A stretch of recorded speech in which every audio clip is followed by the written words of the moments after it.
Hi friends, welcome to Kamakshi tailoring class. నా పేరు yes జ్యోతి. నేను ఈరోజు డిజైనర్ హ్యాండ్ ఏ విధంగా కుట్టాలో చూపిస్తున్నాను ఫ్రెండ్స్. హ్యాండ్ పొడవు వచ్చేసి 12 ఇంచెస్ తీసుకున్నాను. ఈ విధంగా పొడవు మార్కింగ్ చేసుకోవాలి. వెడల్పు వచ్చేసి 9+2 అయితే మనకు 8 ఇంచెస్ ఉంది. ఇంకా 2 ఇంచెస్ ఇంకా 3 ఇంచెస్ తక్కువ ఉంది కాబట్టి జాయింట్ పడుతుంది ఫ్రెండ్స్. ఆర్మ్ డౌన్ వచ్చేసి 3 ఇంచెస్. ఈ విధంగా మార్కింగ్ చేసుకోవాలి. చేసుకున్న తర్వాత ఆర్మ్ డౌన్ని మనం ఆర్మ్ షేప్లో డ్రా చేసుకోవాలి. ఈ విధంగా డ్రా చేసిన తర్వాత నేను పఫ్ హ్యాండ్స్ పెడుతున్నాను. 2 ఇంచెస్ ఎక్స్ట్రా క్లాత్ తీసుకుంటున్నాను. ఆ ఎక్స్ట్రా క్లాత్ని కూడా ఇందాక డ్రా చేసిన దాంట్లోకి కలిపేస్తున్నాను. ఏ విధంగా అయితే డ్రా చేశానో అదే విధంగా కట్ చేయాలి. తర్వాత జాయింట్ ఉంటుంది, ఆ జాయింట్ ఓపెన్ చేసుకోవాలి. మధ్యలో ఒక టక్ ఇవ్వాలి. తర్వాత మిగిలిన క్లాత్లోనే మనకు జాయింట్ ముక్క అనేది వస్తుంది ఫ్రెండ్స్. ఈ విధంగా ఓపెన్ చేసుకోవాలి. అదే పీస్ మనకి ఇక్కడ జాయింట్ వస్తుంది. మెయిన్ క్లాత్ కూడా అదే విధంగా ఫోల్డ్ చేసుకోవాలి. డబుల్ ఫోల్డ్ చేసుకోవాలి. చేసుకున్న తర్వాత మనం కట్ చేసిన లైనింగ్ని మెయిన్ క్లాత్ పైన పెట్టేసి ఒక 1/2 ఇంచ్ ఎక్స్ట్రానే ఉండాలి ఫ్రెండ్. ఈ విధంగా కట్ చేసుకోవాలి. తర్వాత జాయింట్ ఓపెన్ చేసుకోవాలి. మధ్యలో ఒక టక్ ఇవ్వాలి. మిగిలిన క్లాత్ని ఈ విధంగా స్ట్రైట్గా ఒక పక్కన క్రాస్గా కట్ చేసుకొని మధ్యలో జాయింట్ ఓపెన్ చేసుకోవాలి. అదే ముక్క మనకు జాయింట్కి వచ్చేస్తుంది. ఫస్ట్ జాయింట్స్ అతుకు వేయాలి. తర్వాత మెయిన్ క్లాత్ పైన స్ట్రైట్ చూసుకోవాలి. లైనింగ్ పైన ఫస్ట్ అతుకు వేసుకోవాలి. నీట్గా ఇలా అతుకు వేసిన తర్వాత అదే క్లాత్ని టర్న్ చేసి పైనుంచి కూడా ఒక స్టిచ్ వేయాలి. ఇలా స్టిచ్ వేయడం వలన మనకు జాయింట్ అనేది ఊడిపోకుండా ఉంటుంది. అదేవిధంగా మెయిన్ క్లాత్ కూడా స్టిచ్ వేసుకోవాలి. జాయింట్లన్నీ నీట్గా వేయాలి ఫ్రెండ్స్. మరి కార్నర్కి వేయద్దు, ఊడిపోతుంది. ఒక 1/2 ఇంచ్ పెడుతుండాలి. ఈ విధంగా స్ట్రైట్గా ఒక లైన్ అనేది వేసిన తర్వాత టర్న్ చేసి పైనుంచి కూడా ఒక స్టిచ్ అనేది వేయాలి. ఇప్పుడు మెయిన్ క్లాత్ కూడా జాయింటింగ్ అయిపోయింది. తర్వాత ఇప్పుడు మెయిన్ క్లాత్ స్ట్రైట్గా పెట్టి పైనుంచి లైనింగ్ పెట్టేసి కార్నర్ అంటే 1/2 ఇంచ్ విడతతో కార్నర్ మొత్తం స్టిచ్ చేయాలి. కింది భాగాన స్టిచ్ మొత్తం వేసిన తర్వాత ఇలా టర్న్ చేసి పైనుంచి కరెక్ట్ జాయింట్ పైన పడేటట్టుగా అంటే లైనింగ్ వైపు స్టిచ్ వేస్తూ రావాలి. ఈ విధంగా వేయడం వలన మనకు మెయిన్ క్లాత్ నుంచి లైనింగ్ అనేది బయటికి రాకుండా ఉంటుంది.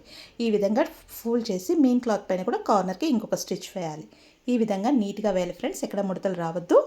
నీట్గా స్ట్రైట్ స్టిచ్ వేసిన తర్వాత కట్ చేసి టర్న్ చేసుకోవాలి. మనకు లైనింగ్ ఏ విధంగా ఉందో అదే విధంగా కార్నర్ మొత్తం స్టిచ్ వేస్తూ రావాలి. క్లాత్ అనేది నీట్గా సెట్ చేసుకుంటూ స్టిచ్ అనేది నీట్గా రావాలి ఫ్రెండ్స్. మీకు ఇబ్బంది అనిపిస్తే ఆల్ పెన్స్ పెట్టుకోవచ్చు. ఇలా కుట్టిన తర్వాత ఎక్స్ట్రా క్లాత్ని దగ్గరికి కట్ చేసుకోవాలి. మనకు లైనింగ్ ఏ విధంగా ఉందో అదే విధంగా కట్ చేసుకోవాలి. మధ్యలో ఒక టక్ ఇవ్వాలి. తర్వాత ఆ టక్ ఇచ్చిన దగ్గర నుంచి మనం స్ట్రైట్గా ఒక లైన్ అనేది మార్కింగ్ చేయాలి. తర్వాత 1.5 ఇంచ్ మార్కింగ్ చేసుకోవాలి. 1.5 ఇంచ్ మార్కింగ్ పెట్టుకొని 5 ఇంచ్ పొడవు దగ్గర ఒక అడ్డంగా ఒక గీత అనేది గీసుకోవాలి. ఏ విధంగా అయితే మార్కింగ్ చేసామో అది స్ట్రైట్గా ఒక లైన్ అనేది మార్క్ చేయాలి. మిడిల్లో కూడా ఒకటి అడ్డంగా ఒక మార్కింగ్ చేయాలి. మెయిన్ క్లాత్ పైన కూడా డ్రా చేసుకోవాలి. సేమ్ అదే విధంగా 1.5 ఇంచ్ మార్కింగ్ చేయాలి. ఇక్కడ కూడా 1.5 ఇంచ్ స్కేల్ సహాయంతో 5 ఇంచుల పొడవు ఈ విధంగా మార్కింగ్ చేసుకోవాలి. మిడిల్లో కూడా ఒక డ్రా అనేది చేసుకోవాలి. తర్వాత 2 ఇంచెస్ పొడవు 2 ఇంచెస్ వెడల్పు నేను సిల్వర్ కలర్ అంటే శారీలో సిల్వర్ కలర్ ఉంది కాబట్టి సిల్వర్ కలర్ క్లాత్ తీసుకొని ఈ విధంగా పోట్లీ బటన్స్ రెడీ చేసి పెట్టుకుంటున్నాను. నీట్గా చుట్టాలి ఫ్రెండ్స్. ఎంత టైట్గా చుడితే మనకు పోట్లీ బటన్ అనేది అంత టైట్గా వస్తుంది. తర్వాత ఎక్స్ట్రాని దగ్గరికి కట్ చేసుకోవాలి. ఈ విధంగా రెడీ చేసిన తర్వాత మనం 3 లైన్లు గీసాం కదా. ఫస్ట్ లైన్లో ఈ విధంగా ఒకదాని తర్వాత ఒకటి నీట్గా దగ్గరికి మనకి ఎంత కనిపించాలి అంత మాత్రమే స్టిచ్ వేయాలి.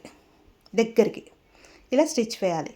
వేసిన తర్వాత ఫ్రంట్ బ్యాక్ రబ్ చేసి సెకండ్ లైన్ కూడా వేయాలి ఫ్రెండ్స్.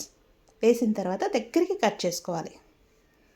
ఫ్రెండ్స్, ఈ వీడియో నచ్చినట్టయితే లైక్ చేయండి, షేర్ చేయండి, సబ్స్క్రైబ్ చేయండి ఫ్రెండ్స్. కొత్త వారు ఇప్పటివరకు సబ్స్క్రైబ్ చేయని వాళ్ళు తప్పకుండా సబ్స్క్రైబ్ చేయండి. నేను పంపించిన ప్రతి వీడియో మీకు నోటిఫికేషన్ రూపంలో వస్తుంది. ఈ విధంగా మధ్యకి ఫోల్డ్ చేసి బ్యాక్ సైడ్ మనం 3 లైన్స్ గీసాం కదా. ఇప్పుడు last line correct potli button మధ్యలో వచ్చేటట్టుగా చూసుకుంటూ స్టిచ్ వేయాలి. ఈ విధంగా వస్తుంది. తర్వాత మనం పైన టక్ ఇచ్చాం కదా, మధ్యలో అక్కడ నుంచి 3 ఇంచులు మళ్ళీ ఇక్కడ ఇటు సైడ్ కూడా 3 ఇంచులు డ్రా చేసుకోవాలి. ఇట్లా డ్రా చేసిన తర్వాత సన్నగా ఫ్లీట్స్ పెట్టుకుంటూ రావాలి. మనం ఏదైనా పిన్ సహాయంతో కూడా ఫ్లీట్స్ అనేది పెట్టుకుంటూ రావచ్చు. సన్నగా ఎంత సన్నగా వస్తే మనకు పఫ్ అనేది అంత నీట్గా ఉంటుంది ఫ్రెండ్స్. ఒకదాని కిందికి ఒకటి వచ్చేటట్టుగా సెట్ చేస్తూ మనం మార్కింగ్ చేసాం కదా 3 ఇంచెస్ అంత లోపలే పఫ్ అనేది రావాలి. ఇలా వచ్చిన తర్వాత కట్ చేసుకోవాలి. కట్ చేసుకుంటే చూడడానికి ఇలా ఉంటుంది. అయితే మనం బ్యాక్ టర్న్ చేయాలి. ఒకసారి బ్యాక్ టర్న్ చేసిన తర్వాత మనకు అది ఫోల్డ్ చేసాం కదా, అది అనేది మధ్యలో ఇలా చేయాలి. నీట్గా చేయాలి. ఎందుకంటే అలాగే వదిలేస్తే మనకు ఒత్తుకుపోయినట్టు ఉంటుంది. ఇలా స్ట్రైట్గా అనేసి కింది భాగంలో స్టిచ్ వేస్తూ రావాలి. తర్వాత మధ్యలో ఎక్కడైతే స్టిచ్ ఆగిపోయిందో 5 ఇంచెస్ దగ్గర అక్కడ కూడా ఒక స్టిచ్ అనేది వేయాలి, ఊడిపోకుండా ఉంటుంది. ఇలా ఫ్రంట్ బ్యాక్ రబ్ చేసినట్టుగా ఒక స్టిచ్ వేసి కట్ చేసేయాలి. చూడ్డానికి ఇలా ఉంటుంది ఫ్రెండ్స్. మనము లోత్ అనేది కట్ చేయలేదు. మనం స్టిచ్ వేసేటప్పుడు లోత్ అనేది డ్రా చేసుకొని అక్కడ ఒక స్టిచ్ చేసి అక్కడ ఫ్రంట్ పార్ట్ అని రాసుకోవాలి. తప్పకుండా ట్రై చేయండి ఫ్రెండ్స్. ఎలా ఉందో కామెంట్ సెక్షన్లో కామెంట్ చేయండి. Thank you friends. Thank you for watching. Bye friends. చూడడానికి ఫైనల్ లుక్ ఈ విధంగా ఉంటుంది.